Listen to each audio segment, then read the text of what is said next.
Welcome, viewers and listeners. No, this isn't one of those. This is just a listeners one. This is possibly starting as we mean to go on very rambly. This is Fret Talk podcast number 126. You are here with your host. It's Mr BudgetPedalChap.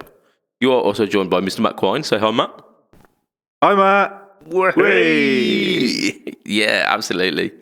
This is like oddly, it's our Christmas episode, and at the moment it doesn't feel vastly Christmassy for us because we are on the 9th at the moment. But the way that scheduling falls, this will be the last pre-recorded podcast before Christmas.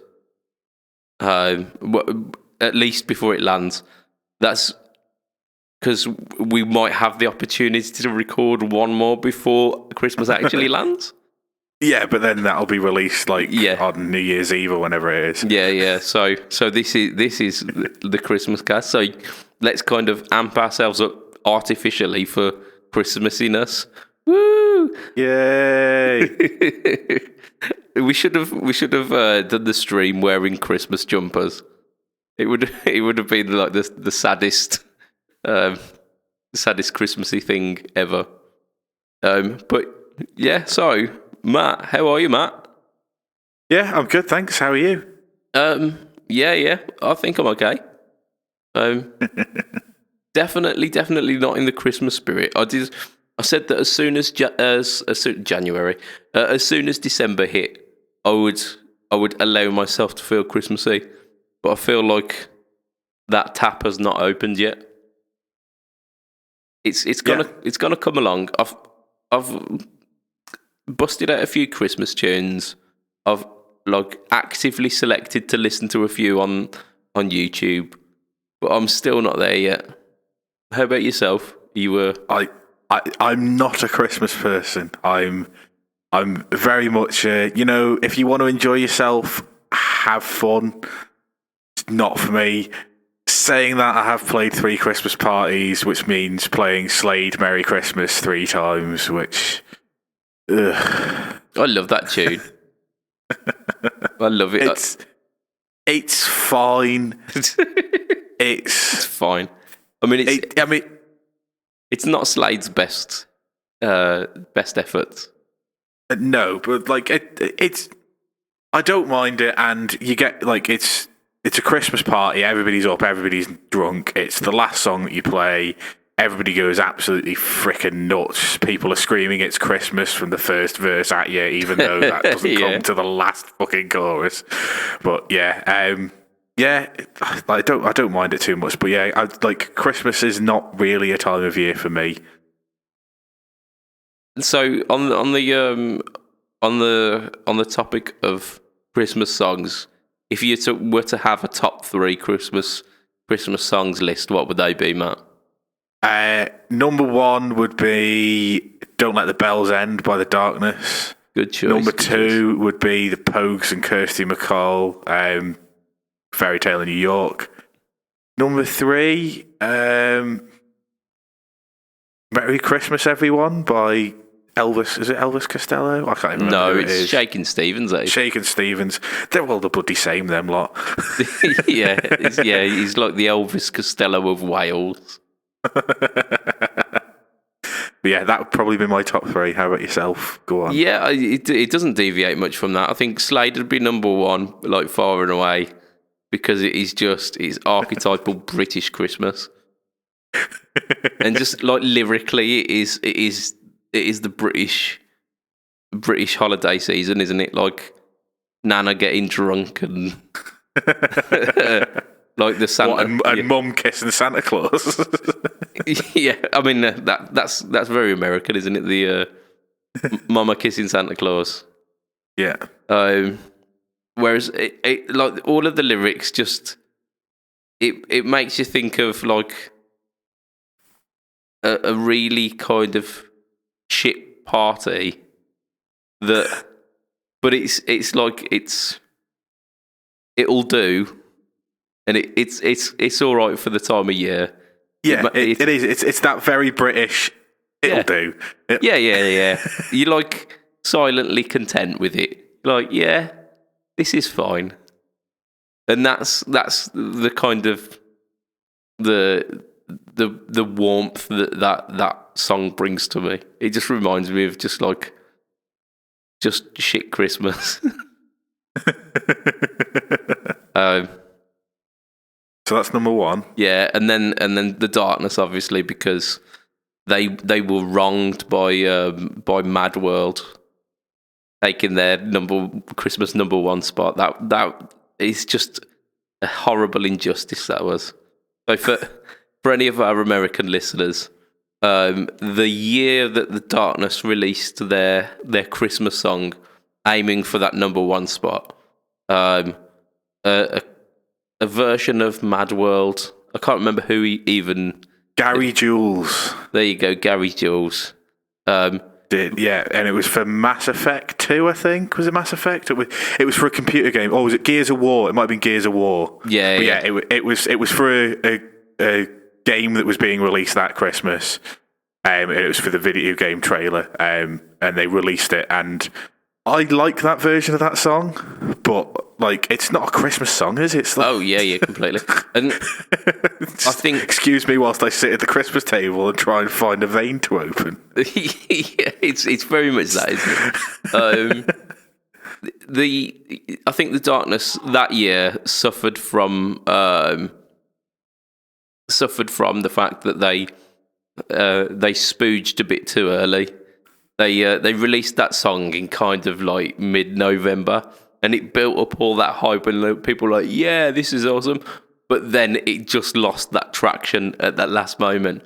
Whereas our Gary Jules did it at the last minute. It came in like pumping hard. Yeah. But really, and you'd had that advert and no ability to buy the song for like 6 or 7 weeks, and then as soon as it dropped, just everybody just started buying it. Yeah, it was a really quick burn on that one, but it just at the last minute pipped the Darkness, and it was a shame. And again, like the Darkness Christmas tune. The last live podcast I didn't do because I went to see the Darkness, and I've seen them for the past maybe 8 years as well. So, like, massive Darkness fan, and they always play that. There was a time when we saw them in like May or something, and they still played it. We're like, yeah, let's get in that Christmas spirit.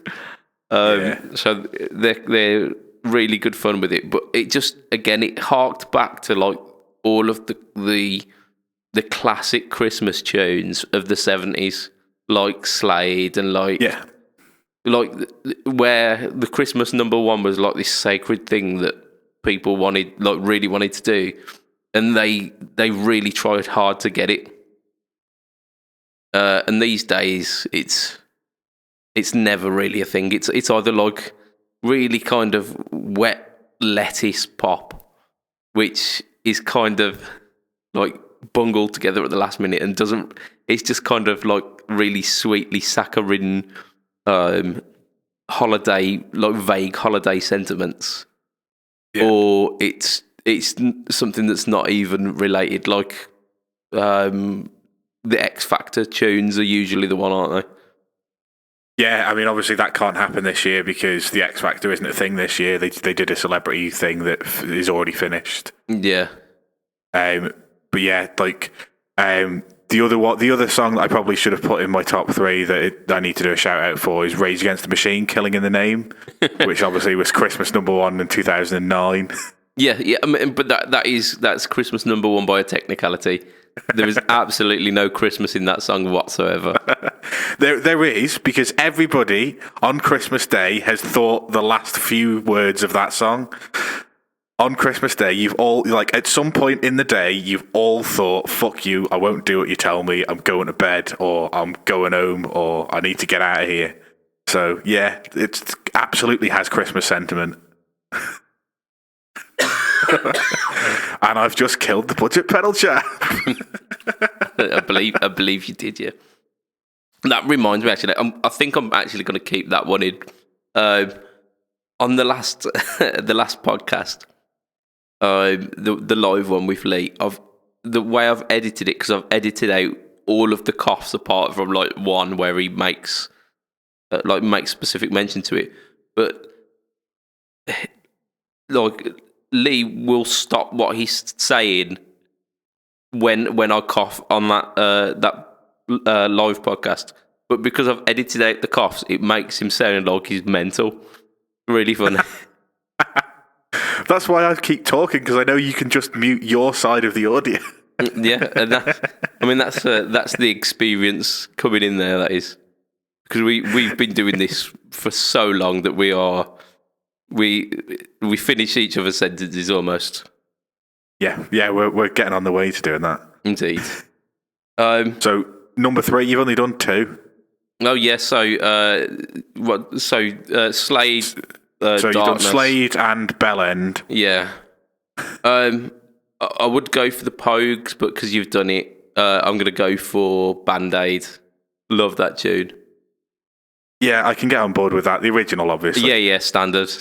Like the ones afterwards can go suck a dick. Like, yeah. Like even the one in like 2020 that had the darkness in. Nah, forget that. It's all about the full-on 80s one, like Midge-Ure and Bob Geldof. They nailed it the first time. They absolutely did, and like as much as there have been some all right versions since, none of them have ever kind of felt like the original. The original is just the absolute best. Yeah, of that. There's this bootleg version of a Darkness concert back when they would a lot during the tour of the second album, and they just got rid of Frankie on the bass, and they brought in that new guy Richie Edwards, and they were doing they'd done like an intro to their Christmas song, the Don't Let the Bells In, and they were doing like a solo piano vocal. Do They Know It's Christmas? And he gets up to the bit where Bono sings and stops singing, and everyone else sings it. He says, "Oh fuck! Even you lot won't let me sing Bono's line."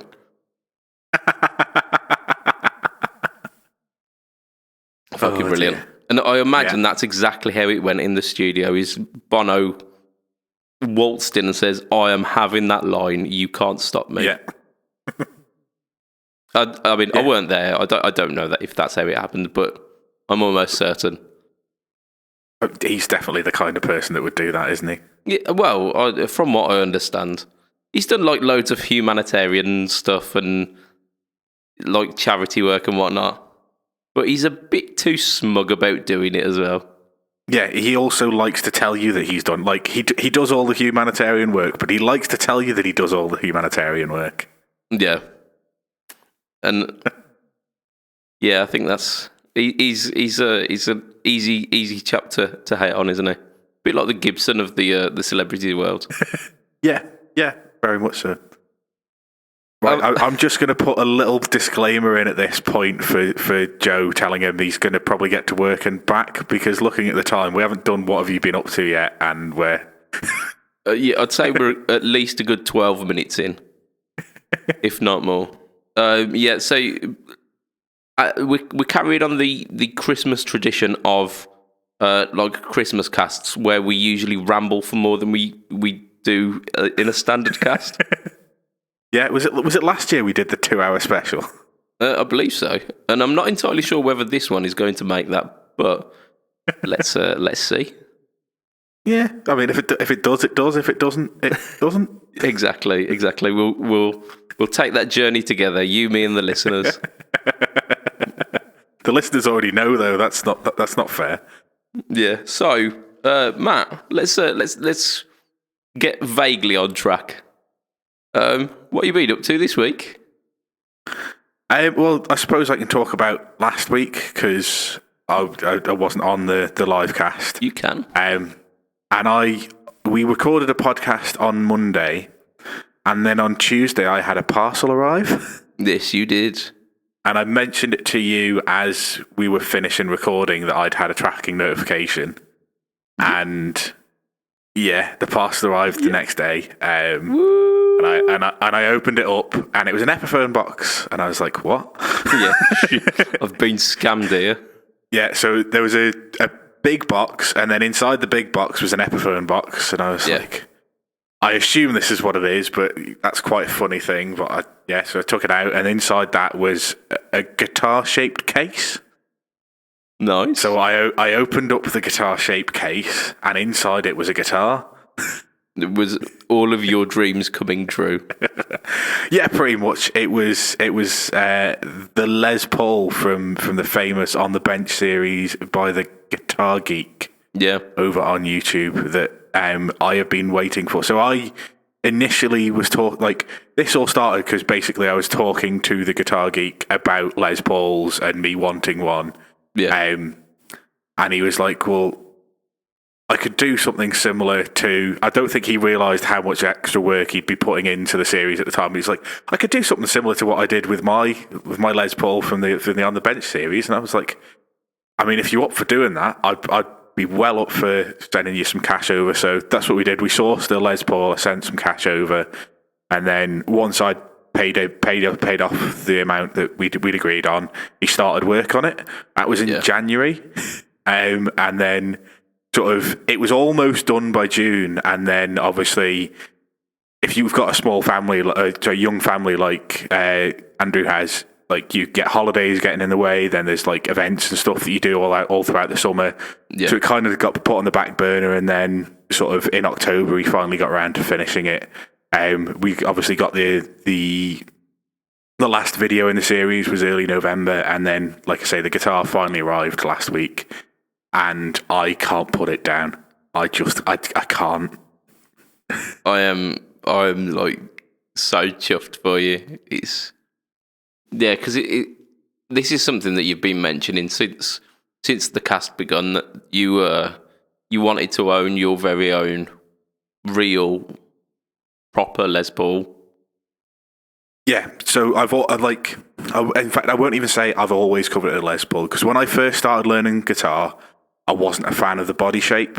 And obviously, when you're first learning and you're 14, you don't really understand about pickups and about anything. You literally go, this one Clapton, looks nice.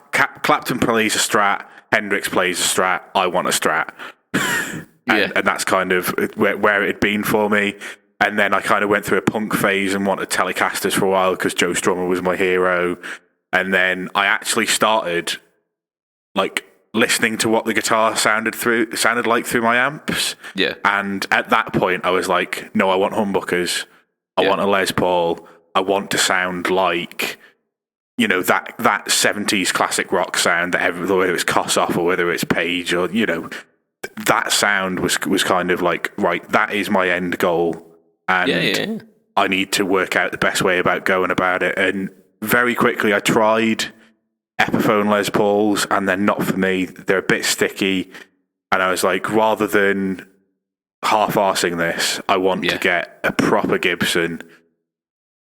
And I've kind of been on that journey for about 6 years at this point, and it's finally happened. Like I say, I've been talking to Andy about it for probably coming up for 2 years at this point, and we just kind of worked together on it, and the whole process, he was always asking me questions, like sort of pick up styles and hardware. Whether initially, even when he started sanding the guitar, it was going to stay with a black painted top, and then the comment section was like, "Oh, we want to see what's underneath the top because they've seen the rest of it. Show us the grain." And you were like, and I was like, well, I want to see it as well, so why not? And then obviously he stained the guitar black, and rubbed it back, and he's like, "Oh, that's an ace finish," and then he stained it back black again, and I was like, "Well, if you'd have messaged me at that point, like, you've been messaging me for a while. If you'd have just taken a photo and said, 'Doesn't this look cool?' I'd have said, 'Fuck yeah, it looks cool.'" So we then sanded it all back again, and we decided that finish basically came about by him just having a go. Yeah, and yeah, it looks absolutely amazing. I've gigged it 3 times, and every single time, whether it's been somebody else in the band in our first gig or whether it's been like people in the crowd, I've had people coming up and say, "That's a stunning guitar. What is it?" Yeah, absolutely.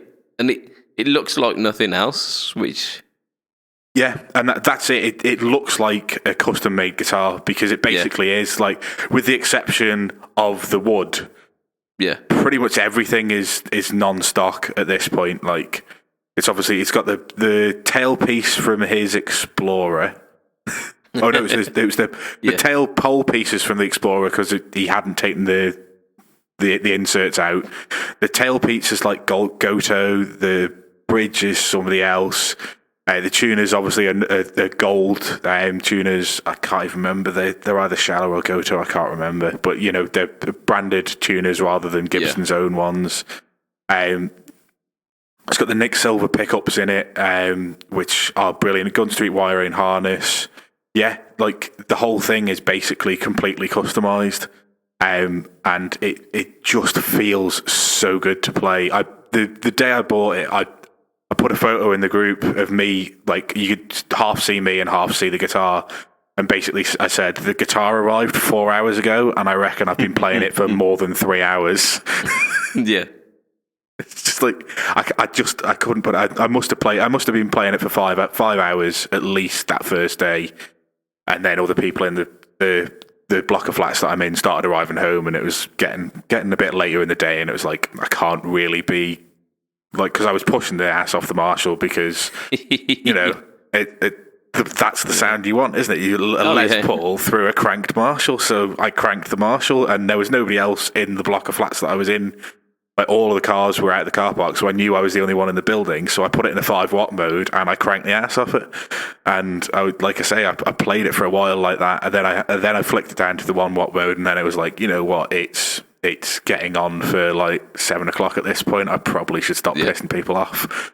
So I put it down. I then took it to a band practice for the new band, where again the guys there really like the look of the guitar, and we tried it for a few of the songs in there. It sounds brilliant. Like Thin Lizzy, Whiskey in the Jar. It just absolutely, yeah.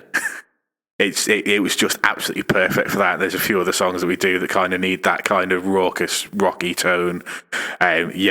Just absolutely. And the bass player is a bit of a collector of instruments as well, and he was really impressed. I've been asked by a couple of people, like, could you get me one of those made? And I was like, I've spoken to Andy.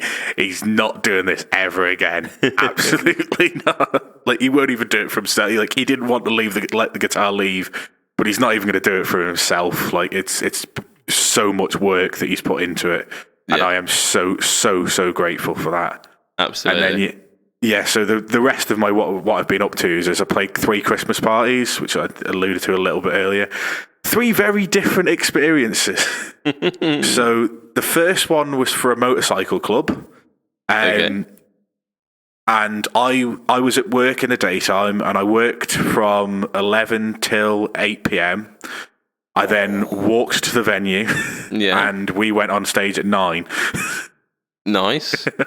So the rest of the guys had loaded my gear in the day. I dropped it off at the other guitarist's house the night before.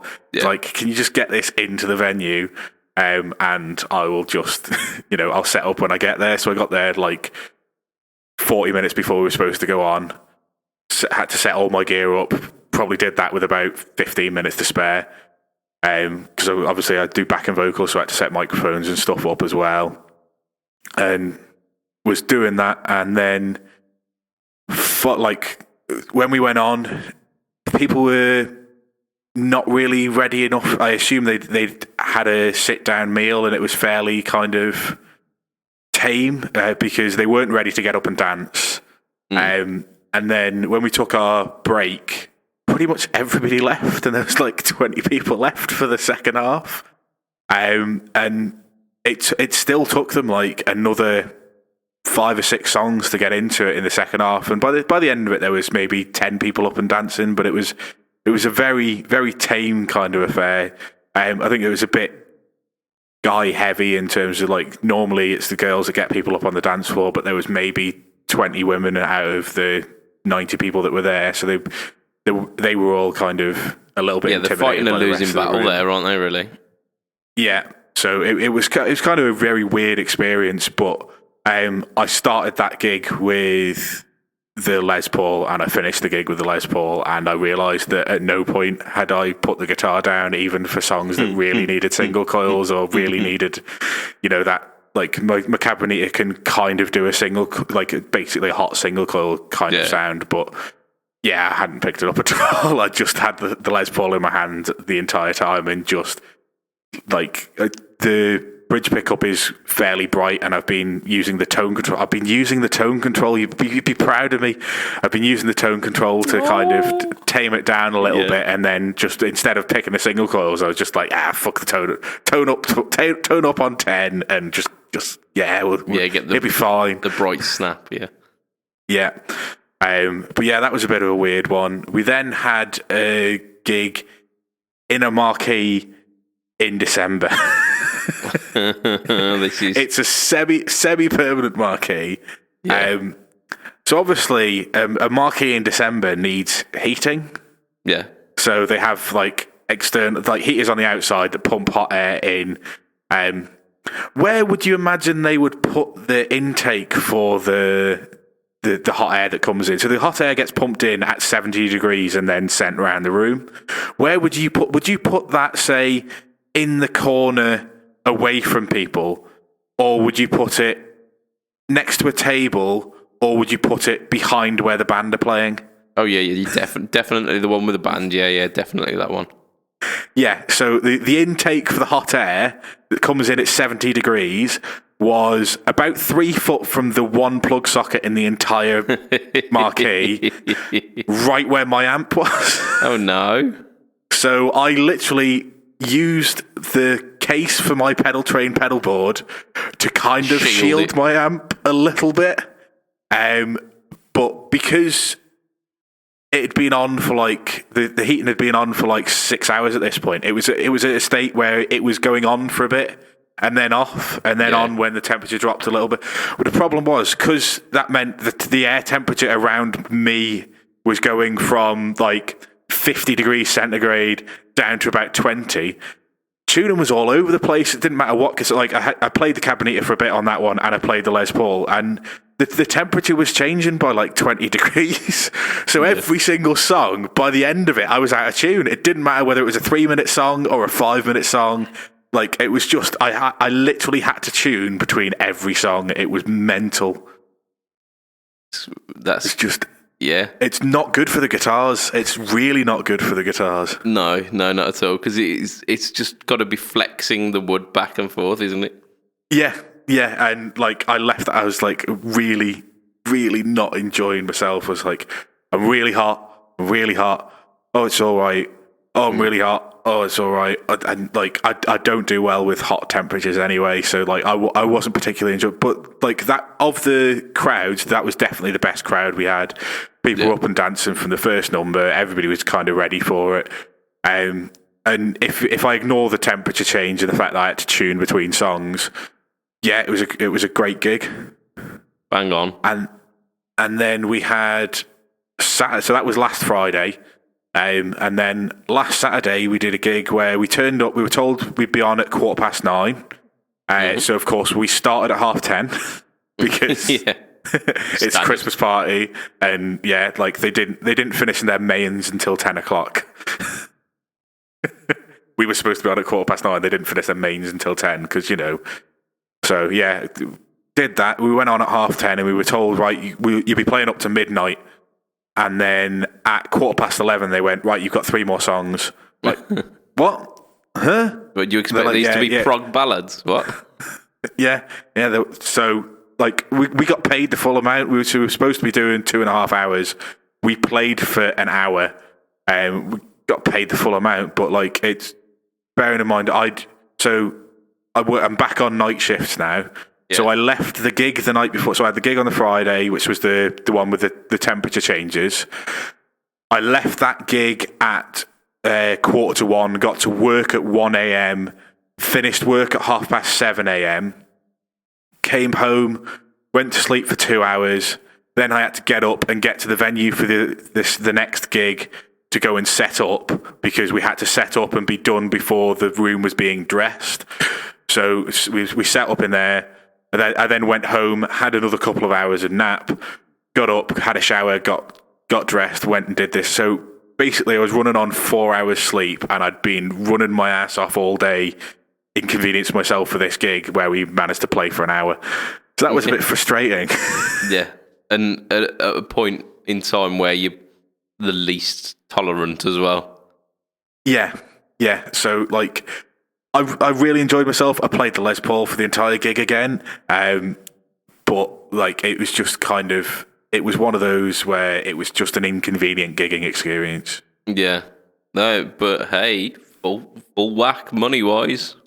And that's it. Like, if you're the ones, at the end of the day... You pay, as long as you're paying us, you can tell us to do whatever you want within legal reasons. That is definitely fret talk right there, nice. I reckon we give Mr Guitar Geek a shout out for his YouTubes and whatnots here, just for being an absolute dude and sorting that out. And making an absolute banging job. So, Andy is the Guitar Geek at YouTube, but I think it's Andy Guitar Geek at Instagram. I think so. Those are the places you find him, and you can watch the On the Bench series with Matt's Les Paul being made.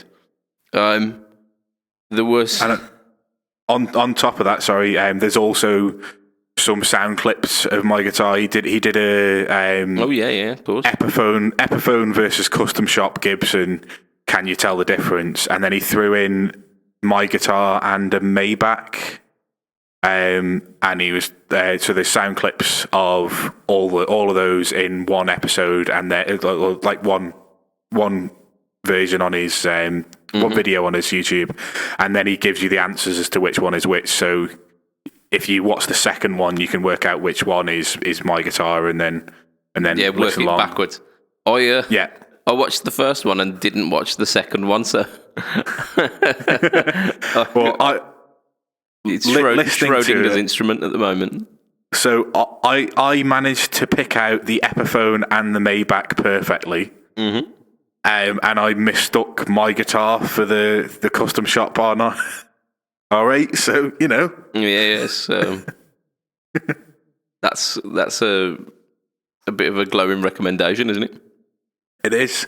And in the second video, he also has the guy who wound the pickups that are in my guitar to guess which of the guitars, and obviously he can hear his own pickups even through YouTube compression.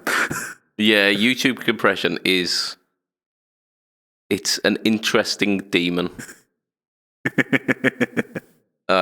Because there are things that I record, because I mean, if you don't know by now, listener, that I've got a YouTube channel, like, just what the fuck. But yeah, like, there are things that I record and think, oh, this sounds absolutely banging, and then I put it through YouTube and it sounds just like wet potato. It's like, oh, that's really disappointing. But it's the YouTube compression gods that you've got to pray to for that. There was a mention of your guitar on the YMAG podcast, and it comes through like a little discussion that I think Andy had posted up that he'd got a troll, and there was this guy who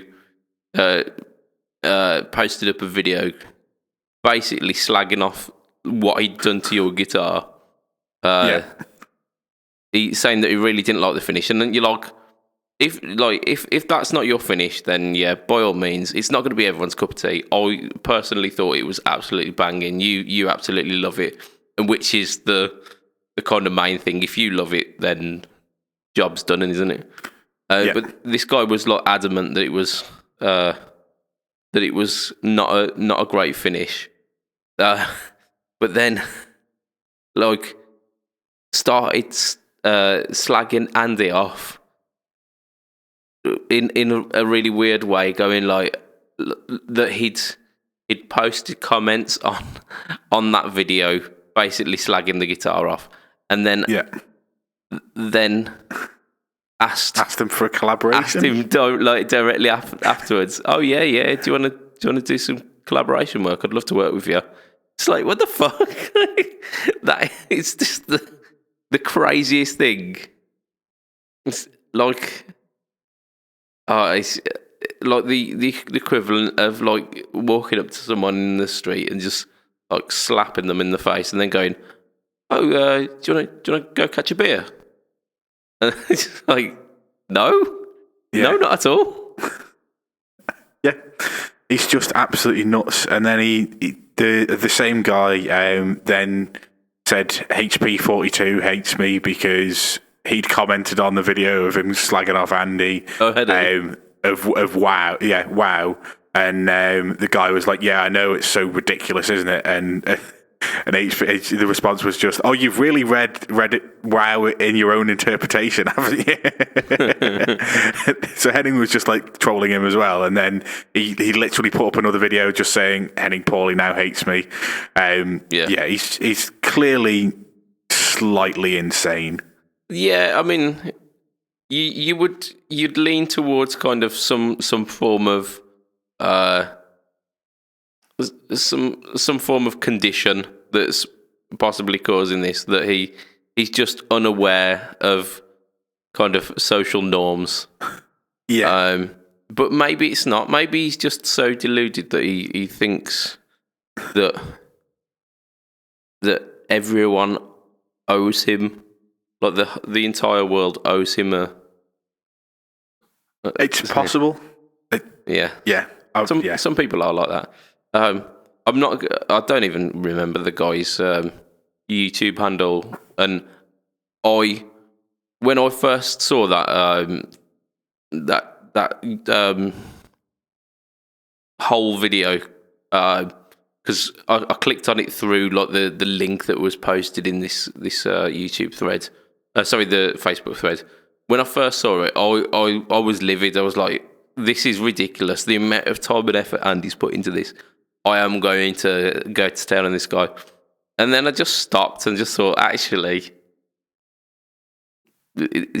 number one, it's not worth my time. Like, clearly the guy is beyond reason, because otherwise he wouldn't have acted this way in the first place. And I just thought, I don't want to make his video more visible. I'd already watched it, so that's added to it. But by commenting or like putting a thumbs down on it or something, it's gonna make it. It's gonna do something. Yeah, it's gonna do something to the algorithm. So obviously Andy's seen it, and he actually sent me a link to the video, and he was like, go and watch this because this is hilarious. So Andy's having it is not fussed about it. Like, it's not going to affect him I think it's a video with maybe 80 or 90 views on YouTube. The guy's got no subscriber. He's got one subscriber, which is himself, and one which is one of the guys from the Y Mag, just so that he could continue to. Yeah, he had 3. Andy subscribed to him as well, I believe. Oh, there you go. Yeah, that's even better. But like, the guy doesn't need any traction. He's got a few ranty videos. There's I don't know whether you look through the rest of his channel, but he criticised Toman for putting the price up of the 212 with the vintage 30s because people are talking about it on the internet, not realising that the price has changed because the price is in euros and he's looking at it in USD. So when the US dollar drops against the euro, the price goes up. Yeah. And it's like, yeah, you've added $5 onto the price of this because it's getting big advertising in the YouTube circle. I think everybody should stop buying from Thomann until the price goes back down. And even if they do, like, it's an absolutely banging deal. And like, people, it's still cheaper than 2 of those speakers. What are you talking about? Yeah, and there are people out there who are saying, like, actually buying them and going, these are actually really good. So you're just like, well, I don't care if it's a 5 or more. In fact, like, even if it is like an extra 20 quid, it'd still be worth. Yeah, it's still worth, like we were saying, 2 of those speakers is more than the price of that cab. Yeah. So you're not going to lose out. Yeah, there's some voodoo happening there, and rather than ragging on it for an incremental increase, just enjoy the fact that Thomann are bringing you an absolutely amazing bargain. Deal. Yeah, and it's not the only thing they do that's bargainous. The guitars as well, like they do. I think it was a telly shape for like 98 quid or something like that. And I've played the Thomann stuff, the Harley Benton branded stuff, and it's not bad. You're probably talking like at very worst, kind of like that low tier Squire stuff, and that is an extra like 50 quid on top of that. So win. Yep. So yeah, it's just people like that I cannot abide by, and I will not be part of making their channel more visible, even if it is by sending poisonous comments their way. I'm not going to be part of it, and I'm really glad that Andy hasn't taken it personally and he's just kind of having fun with it. Yeah. Yeah, I don't know how we got there. I think we were talking about my guitar and it kind of spiraled. Because we're 40 minutes in. We'll do more what we've been up to before we hit this like mega.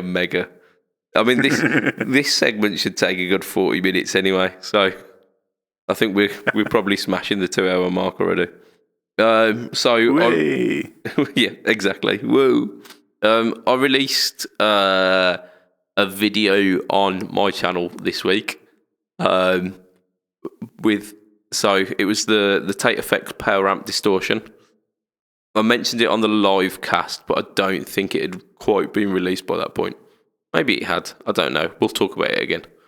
Have you heard it, Matt? I have. It's a bit dirty, isn't it? It's a bit raucous, isn't it? Yeah. I mean, you play the Raise the Dead and you think this is a filth monster, and then you play that Power Amp Distortion, and especially when I put it then through the driven amp. Oh, that yeah. I don't know why I thought this is loads of gain. I'm gonna put more gain on this, but it worked, and there was just something unholy about that.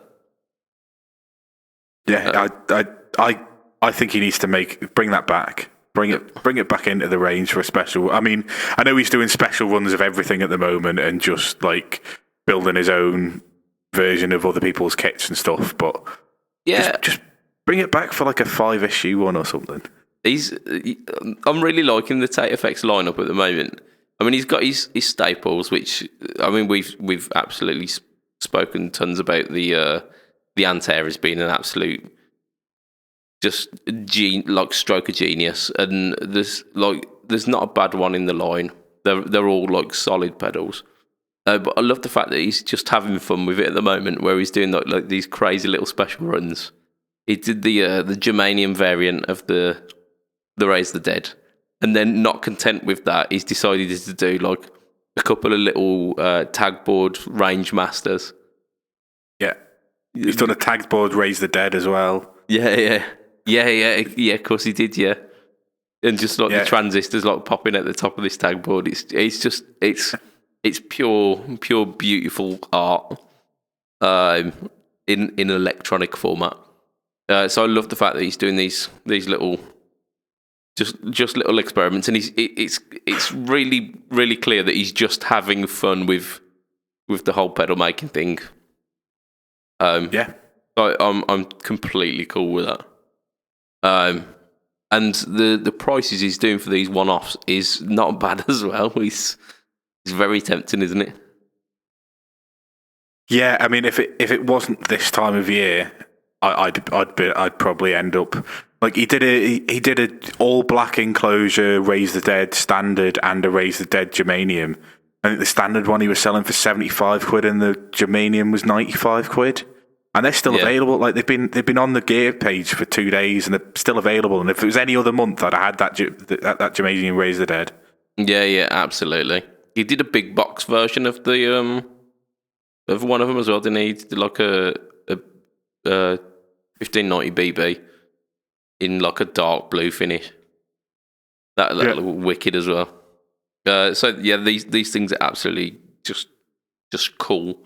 But yeah, I think the whole point of me releasing that video on the power amp distortion was a sneaky little go on, do it, release it again. Do it, yeah. Do it. There we go. So you've got Fret Talk approval there. What else have I done? I played my SG. I think I might have done an Instagram. Oh yeah, I did do an Instagram post on that of me actually playing the SG. And I was playing it through a really, really quiet amp.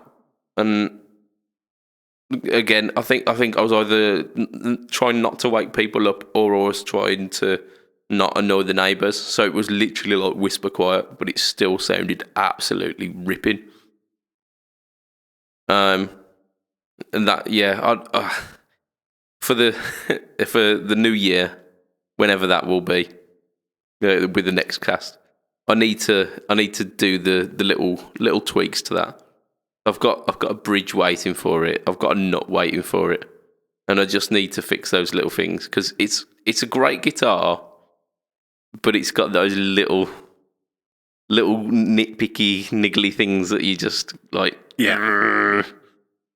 So I need to get those done, and then it'll be absolutely sound. Those the Fletcher P90s. I don't know what they are. I remember him saying they were an absolute bastard to make and that he's not keen on making anymore, but they sound really good. So a little bit like the power amp distortion here. If you want some really cool P90 tones, I would suggest en masse hassling Fletch and just go on, make us some as well, please, make us. Because they're really good. They are really good. And of course, there was a post that I posted up maybe like a day or so ago about the Maybury Telly thing, T inspired floorboard, not floorboard. Upscaler. Upscaler. I'm not allowed to say floorboard because Dave Rage will have me. He's coined that phrase. But yeah, so like the single pickup, like single Gretsch looking. I think it's more of a humbucker than it is Gretsch, to be fair. But it looks like a Gretsch. Very much in the style of a Junior. And I think I understand the Junior a little bit more now. If I remember rightly, it's got no select because obviously there's no pickups and just a volume control. No, it's a concentric one, so it does. Oh, is it right? Volume and tone. And actually, the tone sweep is really usable. Whatever he's done with that is amazing. He's used the correct tone capacitor for the pickup. But all rolled off is a very, very nice tone on that. A very nice tone. Yeah, I can imagine. I posted up on the Instagram post that hopefully this end of the new year, so this end of this year, sorry, I'll be getting a review out on that guitar as well, because I really want to do that for the channel, because it's just lovely. So we're approaching about the 50-minute mark now, so I reckon we should coerce it onto some relatively retrospective stuff. But before we do that, today, Mr. Adrian Thorpe posted up on Thorpe FX Facebook page. It is a page, isn't it? It's not a group. So I think it's a page. Yeah, so he posted up on that the fact that the Dane pedal, the Pete Honoré signature Thorpe drive and boost, is fastly approaching its 1,000th unit, and to celebrate that, he's doing a golden variant on it. So it's like a one-off golden 1,000th Dane, a greater Dane, if you will. But the kind of story that came behind it's not coming from a place of vanity, or it's not coming from a place of pride. Him and the guys at Andertons are doing a really noble thing about it. There was a picture of him and his one of his children. I can't remember her name. But yeah, it was basically saying that in the kind of the lead up to the birth of his daughter, it ended up that she come out a little bit early, and in the process, it was a case where without the help of the people, the healthcare staff, the both her daughter and his missus were in a place where it could have gone wrong, and he wanted to use this opportunity to give a little bit back there. So he's using this as a charitable opportunity where he's going to be donating to a charity that do that, like support families who have had premature or ill children, and they're called SSNAP. But also, because it's going through Andertons as well, they're throwing their chosen charity into the ring, which is Teenage Cancer Trust, which both are absolutely noble causes. And for yourself as well, this presents an opportunity. So the way that you get your hands on this Golden Dane is it's a raffle. So you put in, I don't know the donation amount, unfortunately. Do you happen to have you checked it? I saw this earlier and I can't remember. Yeah, I think it's not a great deal. It's something like £6 or something like that. But let's have a quick look. Yeah, Google will help us. So you put a little bit of money down, and you put your hat into the raffle, and the proceeds from it then go to these charities, which is absolutely amazing. Any luck, Matt? On his Instagram, and it just says buy a ticket. It doesn't say how much the ticket is. No. So yeah, I mean, I don't think it's going to be the price of a Thorpe pedal straight up. It's going to be like probably a tenner at max. So yeah, that's something I would suggest going for, and having the opportunity to get yourself a Golden Dane pedal as well, which is awesome. So it's all for a good cause as well. So we've got a couple of little segments this week. The first one, around this time of year, no matter what pursuit you follow, all of us listening to this hopefully would be guitarists or like guitar related people. You tend to get these really like crappy top 10 guitar related gifts, and no matter what your hobby is, you'll get like top 10 model railway related gifts or whatever, and they're also very tangentially related, and they tend to be really crap, like really just tacky gifts. So we're going to have a look at, I think this was a top 10 list from Gear News. We're going to have a look through the top 10 list of guitar related stocking fillers and in parentheses bullshit. So first one, we've got a so it's a music related mug, and it says that's a sharp, not a hashtag. This is apparently the go-to mug for your guitarist compadres.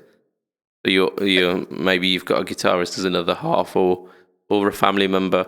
They would absolutely love this mug at £7.36, including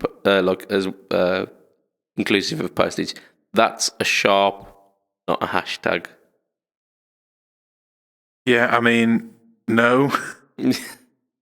I would absolutely not. I would ultimately agree with that as well. So I don't think there's anything more to be said about that. No, like a mug is fine. Like, I don't mind mugs.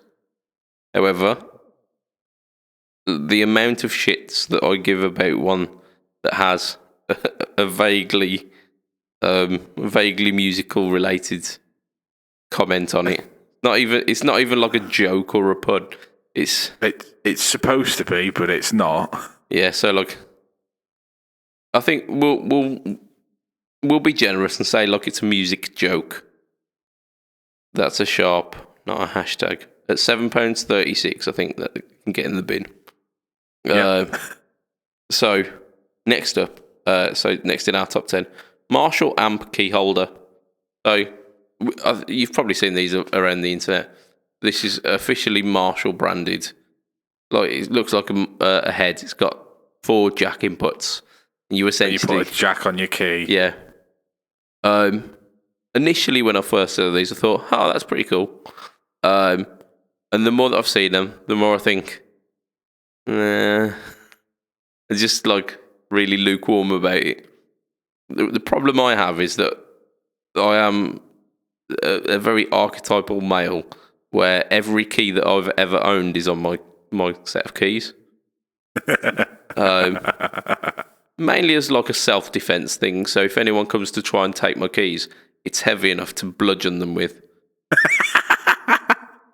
I'm not. The only thing that's on my key ring is my front door key for the block of flats, the front door key for the particular flat that I live in, a bottle opener, and a key for the van.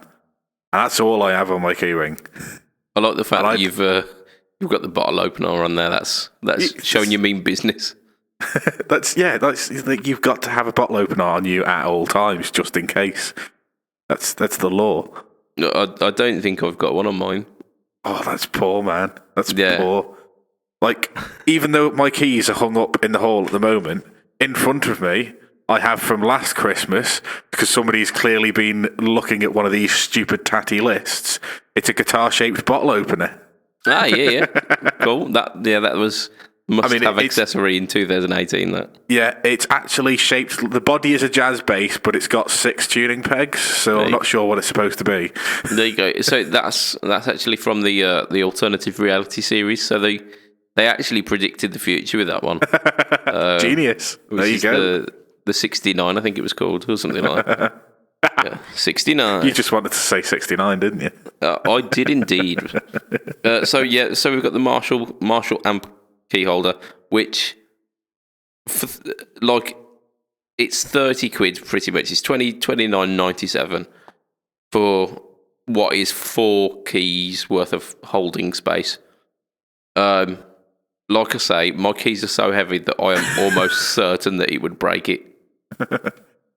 Like, but the biggest thing, like, every time I look at this kind of stuff from Marshall, I just think, why don't you just spend the time that you spend inventing this, looking at your amp lineup again? Because I know the Origin in the last sort of 18 months has finally kind of turned things around, and there's a viable. But for a while, unless you wanted a 100-watt head, they didn't have anything that was actually feasible to buy. And this thing, I've been seeing this advertised for years as well. Yeah, and it was that kind of thing, when it was the fact that you're seeing, like, oh, the Marshall amps mobile phone, or the Marshall amps desk speakers, or the fridge. Headphone, the fridge. These are all great if you've got your amps completely sorted. Yeah, you haven't. Like, you've had the DSL and the TSL as kind of flagships for like 15 years now. You've still got the Marshall MG, and on from that you've gone for the code, which is worse. How did you make worse than the MG? But yeah, they brought out the Origin, which is banging. They brought out the Studio, which is like the low wattage plexi style heads, which was the one that I forgot about last week.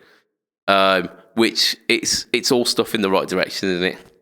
We need some low wattage combos, I think, is what we need. We need some maybe like 5 to 15 watt combos, where maybe like the old Class 5s again, because they were apparently pretty good. We need something like that, and then like a hand-wired plexi head, and that's what we need, Marshall.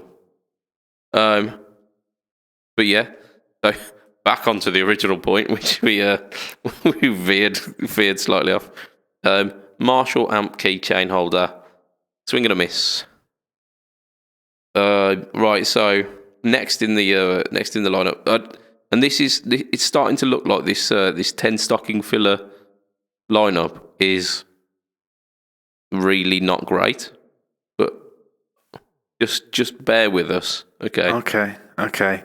It will get better. It needs to start soon.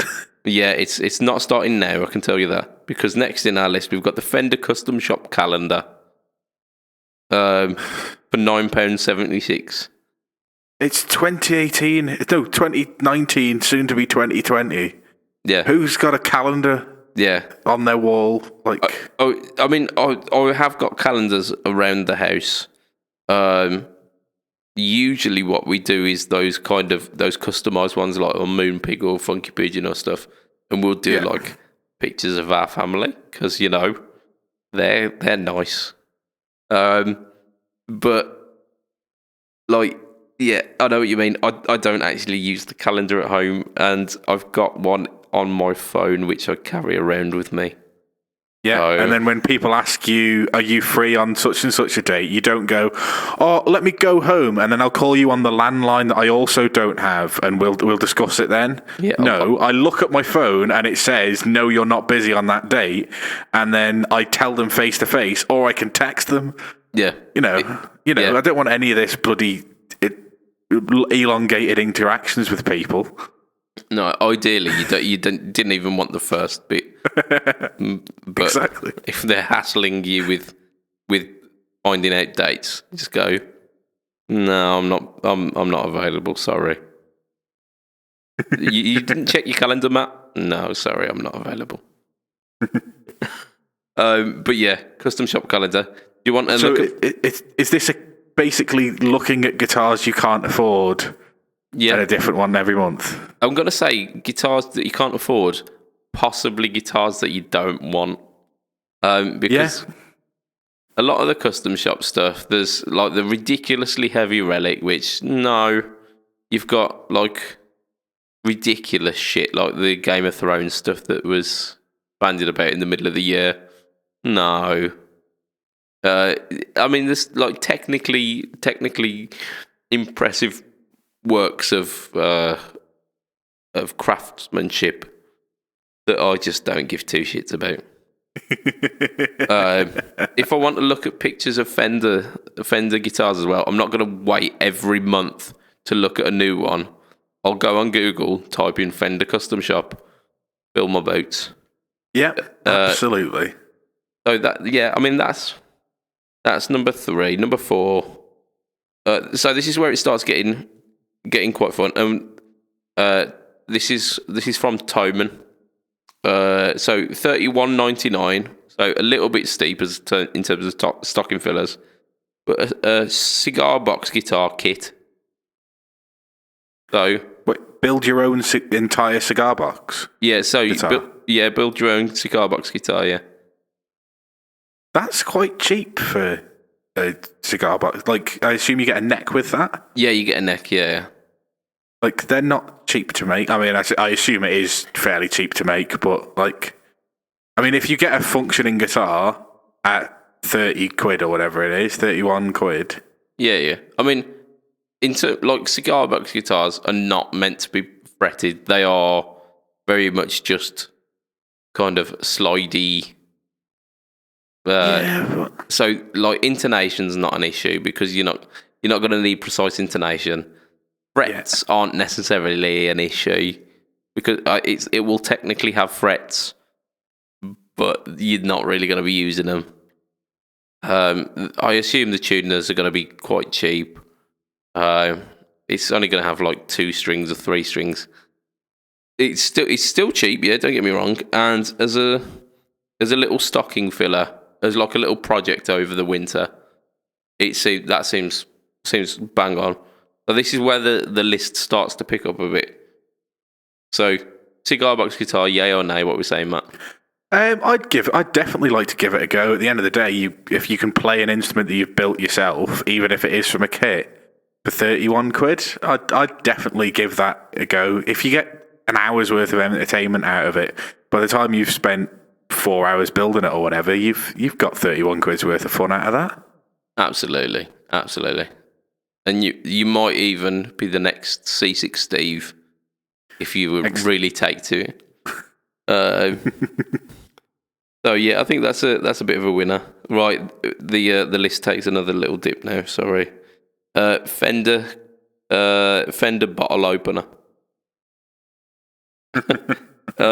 for like £11.82 as well. Ouch. Yeah, ouch. I don't even think it was guitar shaped. I think it was just Fender branded. Excellent. Like, the one on my keyring costs 90p. I assume this one that I've got that looks like a guitar was less than a £5. Yeah. Like, I've got plenty of bottle openers. What I don't need is one that's got Fender written on it. Absolutely. Those bottle openers will do the job just as well.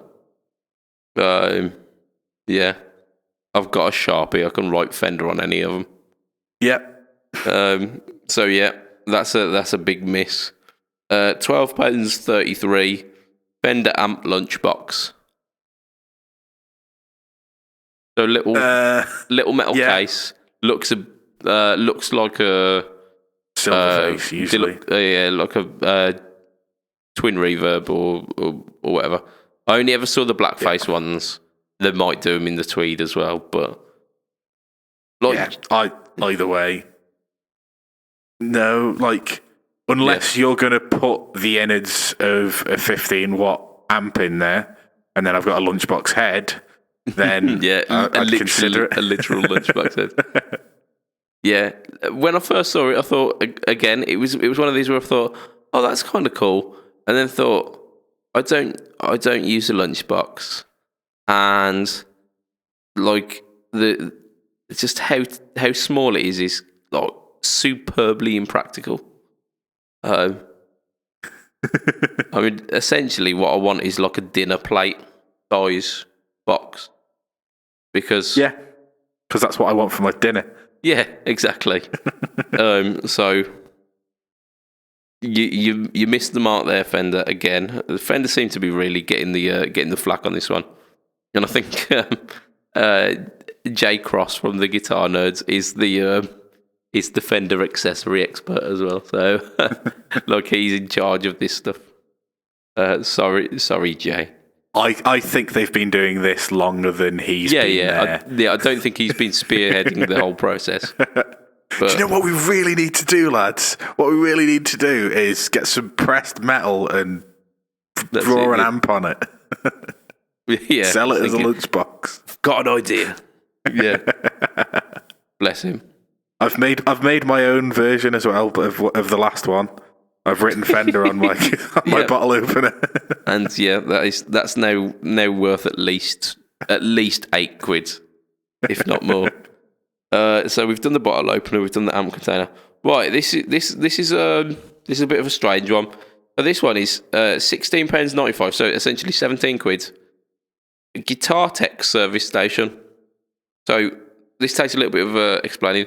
Essentially, what it is, it's like a cushioned mat that's the length of a guitar. I think it's like rubberized on the bottom, but it's also got like a guitar neck holder, so that when you're working on a guitar, like if you've got to do any repairs and whatnot, you've got a safe space for your guitar to kind of sit without you knocking it or whatnot. Yeah, that's definitely a good idea. That's definitely something that every guitarist should have access to, something safe to work their guitar on, rather than like putting it face down on a bed because you don't want to scratch anything, but you've got nothing really else you can do it. Yeah. So for me, like £17 seems a bit steep for the fact that it is just like a mat with a neck holder. I can't say that I've ever worried so much that I'm gonna damage my guitar when I've been working on it, because I tend to do it like when sat on a sofa. If I'm doing little tweaks, or like I'm sat on a chair, so I don't necessarily need that. But I can completely see the validity of it and the relevance. The next one is an essential. This is a guitar toolkit, £19.52. Again, a little bit steep, and I think the fact that it's got the word guitar toolkit on it probably is why that is the way it is. Probably added a tenner to a £10 guitar, £10 toolkit, isn't it? But yeah. However, it's very specific. So rather than buying like a set of Allen keys and getting 4 useful ones and then having a surplus of Allen keys, like buying a screwdriver set and having like 2 that work for it and then the rest that don't. These are all very specific, and you've got like there's a ruler with gauges on it.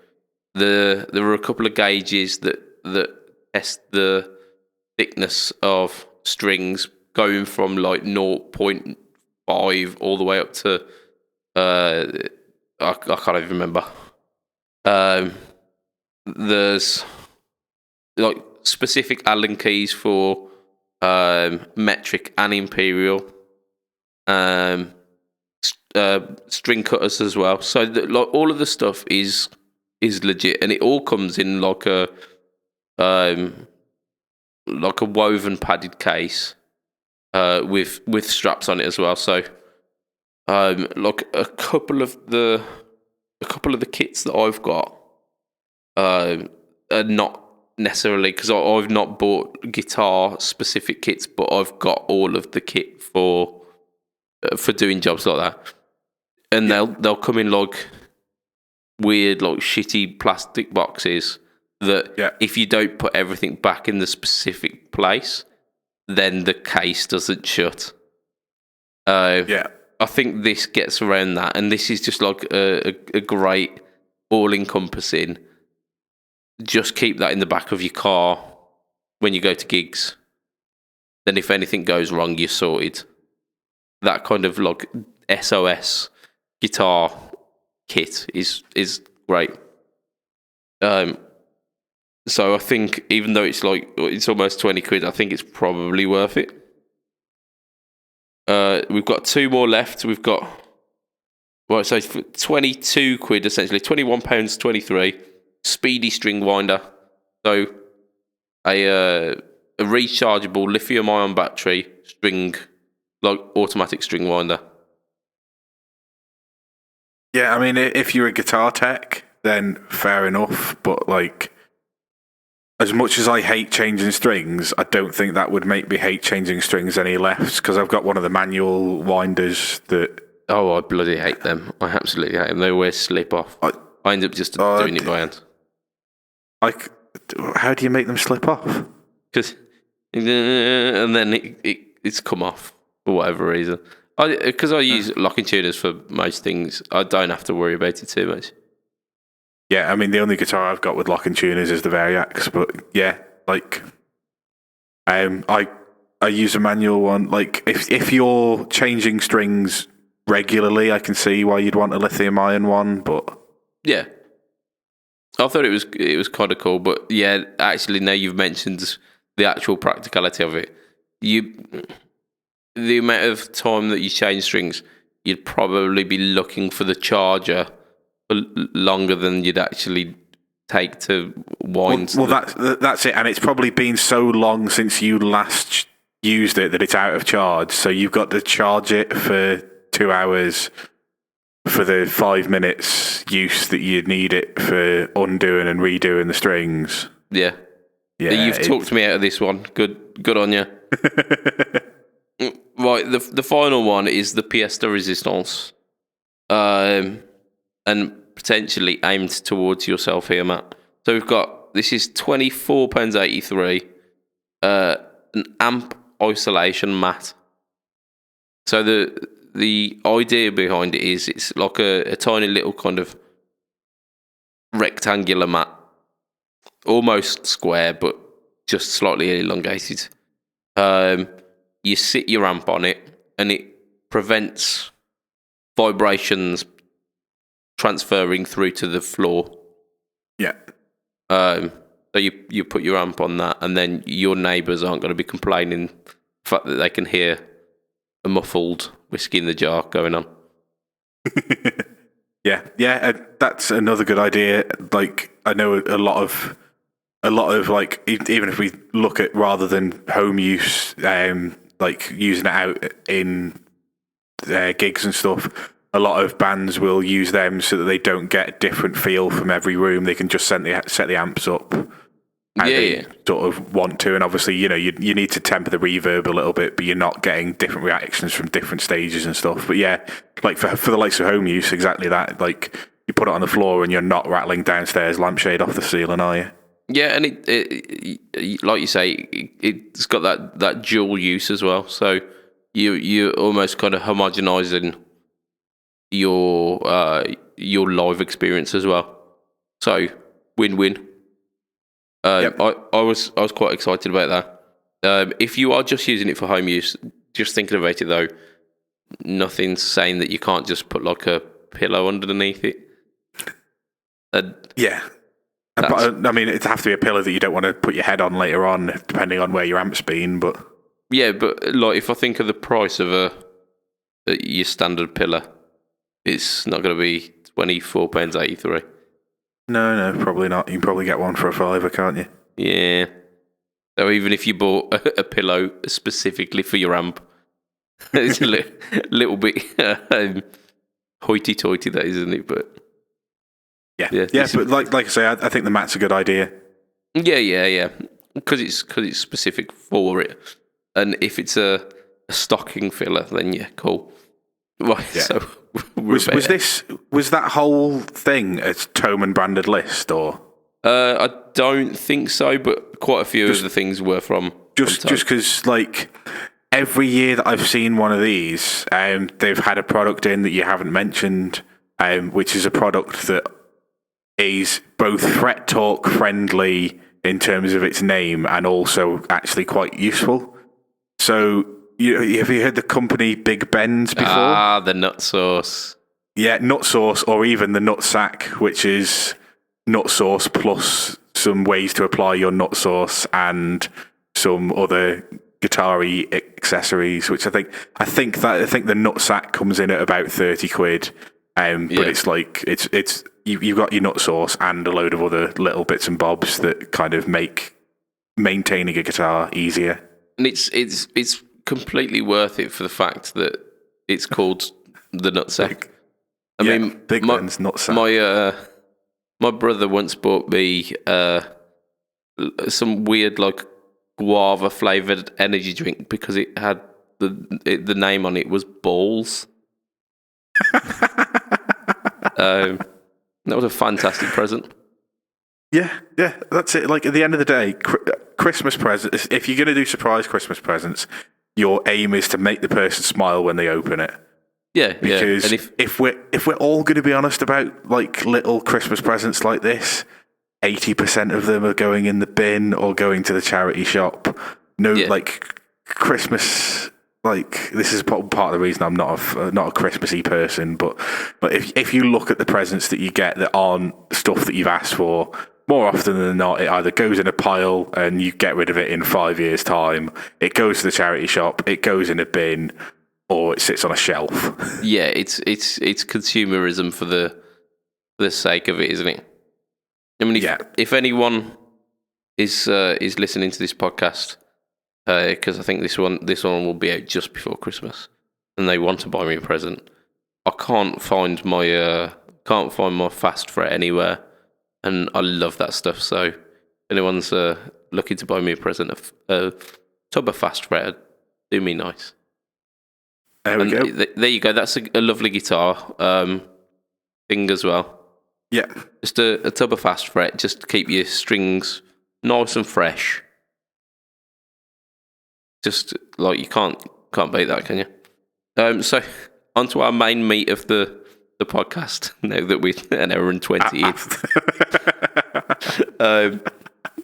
I thought, yep.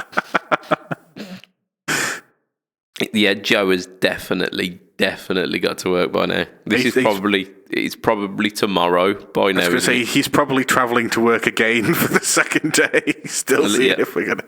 And spoilers, you are going to get there this time because I've got some news, but I don't think we're going to get there. So this segment is a roundup of the year, and I've coined it favourite bits of gear of the year.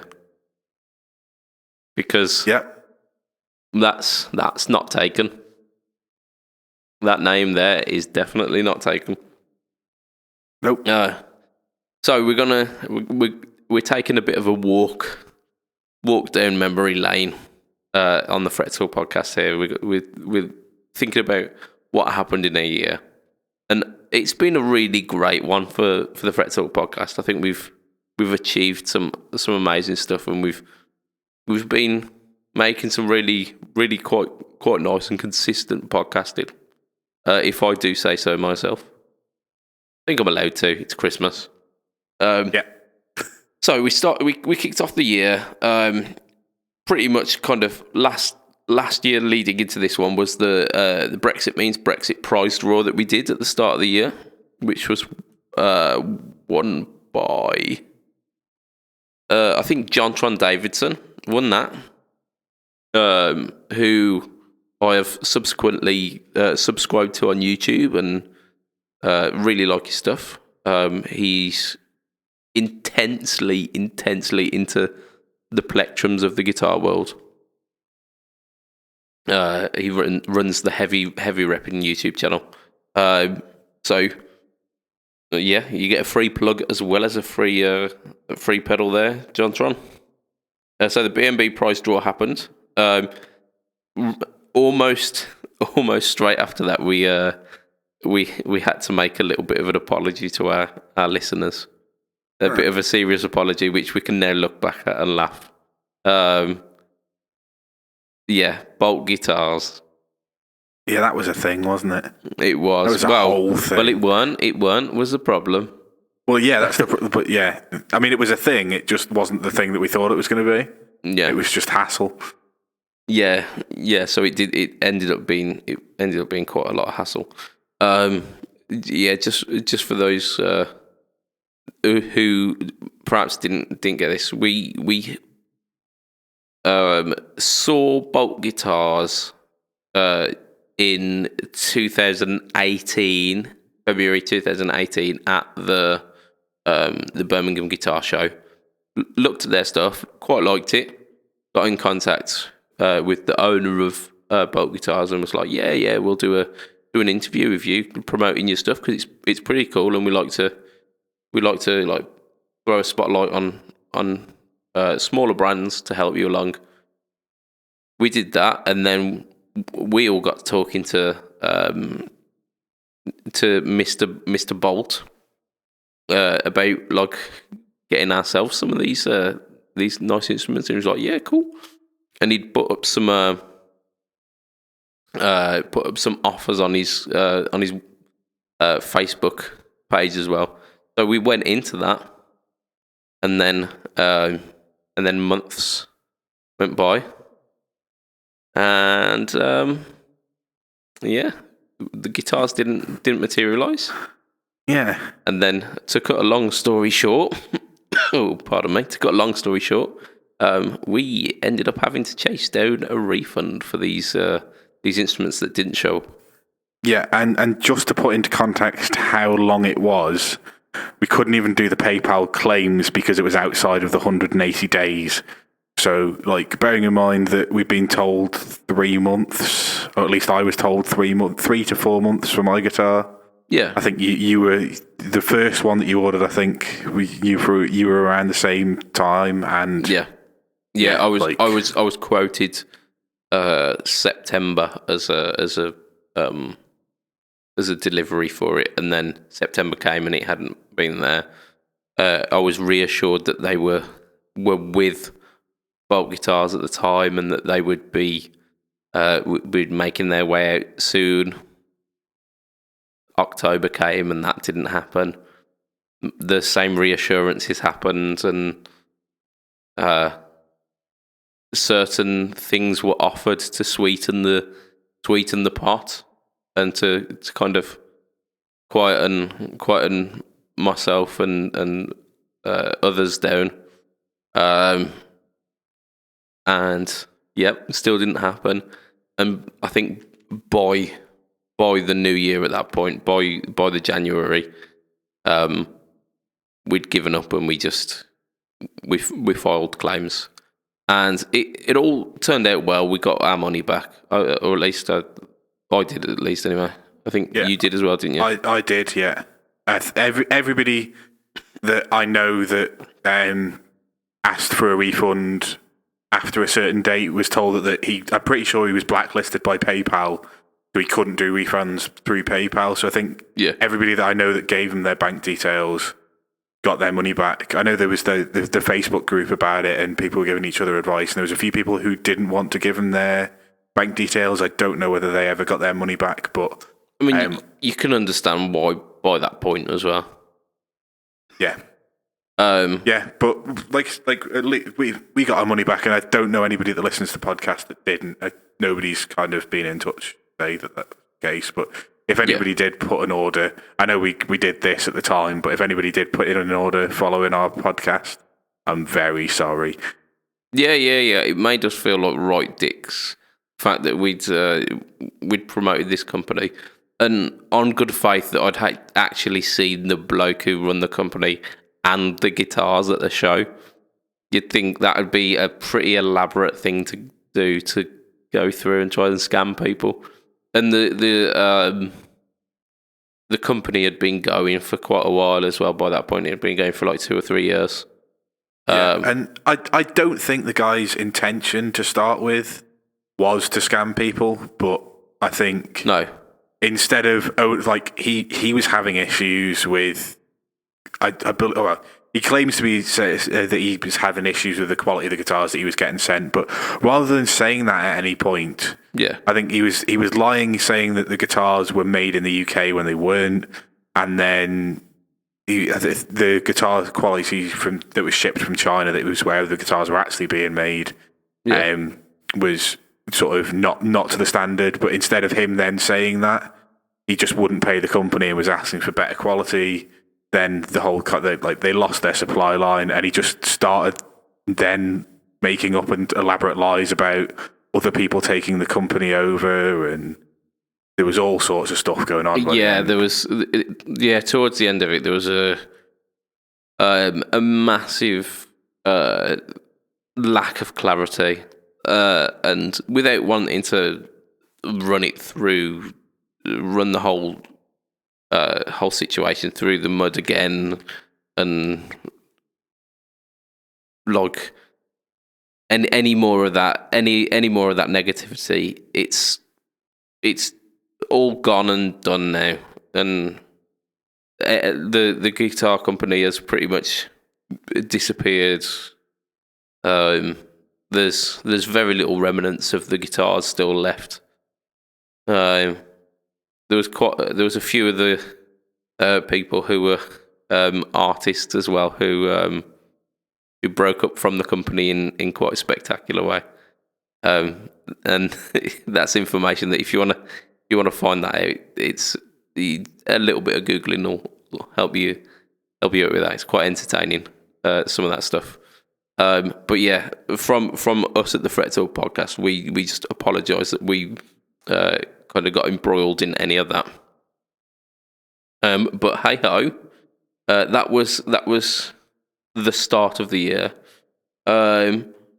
Then shortly after that, Thorpe released their first non-drive pedal, which was kind of cool. So the Deep Ogden. Yep. Which again, like to this day, is getting some critical acclaim, and they followed it up really not that long ago with Camouflage. So it's it's a name, isn't it? It's a fantastic name for a pedal. Yeah. But it's so the start of this year is something that they kind of dip their toe into the water of the modulation world, and are definitely kind of running with that now. I'm looking forward to when they do a phase, because gotta love phase. What else we got going on? So we got Thorpe. Oh yeah, at the end of January, we started doing live podcasts. Way with Mr. Lee. So that's a thing, and that's been almost going a year now as well. So that's pretty cool. Shortly after that as well, we had we were rather immature about Greg Cox's signature reverend. You can't not be immature with a name like that. Yeah, one thing Gra was talking about looking for new pickups for one of his tellies, and he was talking about the Greg Cox and it's like Fishman the Fluence, Fluence, is it? Yeah, and even then it was just like you said Greg Cox, and I just had to giggle. Of course, I mean it is the gentleman's choice. So we laughed about the cock.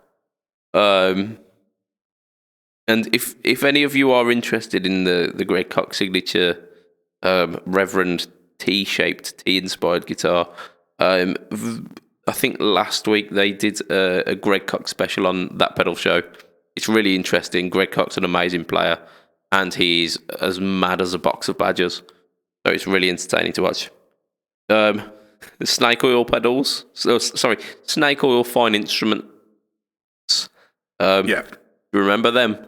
Chapman's pedals. Yeah. It was a tube screamer and something else. Yeah. I mean, it was two totally different new pedals that we've never seen before. Yeah. So, have you heard much else about them since? I've not seen anything at all since we did the story on them, whenever that was. Yeah. February?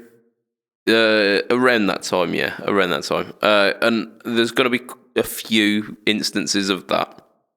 I'm not just picking on the Chapman snake oil pedals, although they are the first first to come up. Yeah, we very shortly after that decided on doing a song a month. We did like 5-6 months of that. We did, yeah, we did definitely. Maybe we'll do like a Christmas special where we'll do like a little. We'll play a Christmas tune to our listeners. I don't know. We might do. Birmingham Guitar Show. I did that. Obviously, you didn't because I live near Birmingham. You live on an island. Live nearly. Yeah. Do not live near Birmingham. Although this year I'm going to see if I can attend. That would be amazing. That would be really cool. The 2019 one, I got to see a few really cool things. I got to meet Phil from Pedal Patch and Stuart Tate for the first time, which was really cool. There were another couple of people who I met as well. I actually went to the pub with those two guys, Alex from Xander Effects, Matt from Fidelity, Hampstead Amps chap, can't remember his name. So that was pretty cool. And they all marvelled at the fact that that beer in Birmingham doesn't cost £8 a pint, which I never really truly appreciated until the Southerners come here and go, well, this is really cheap. I've got a segment saying that there was new classic vibes released around February, but I can't remember which ones.